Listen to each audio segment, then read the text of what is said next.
all for free. Let's see just how easy it is. To create a new space, first make sure you're logged into your Hugging Face account. Then simply click your user icon in the top corner and click New Space. Here's where we can name our project and choose one of the supported open source libraries we'd like to build our app with. Right now, you can select either Streamlit or Gradio. We'll name our app Demo App and choose Streamlit for the sake of this demo. Once we're ready, we can click Create Space to create a new project. Now, this project is actually a Git repo, so we could clone it locally to edit the files if we wanted to. We also have the option to just add and edit the files in the browser, so that's what we'll do for now.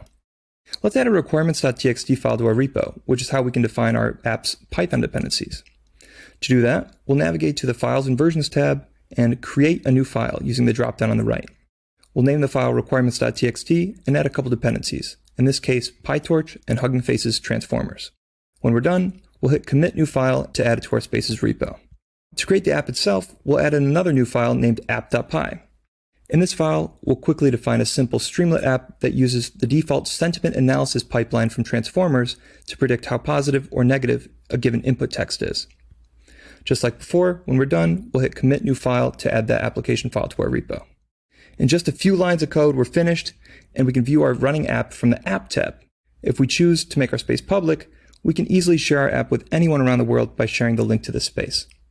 In this video, we saw just how easy it is to build, deploy, and share machine learning demo apps with Hugging Face Spaces. Now it's time for you to get out there and share your own awesome demo with the world. For more information on Hugging Face Spaces, you can check out the docs or explore spaces shared by the community. Until next time, thanks for watching.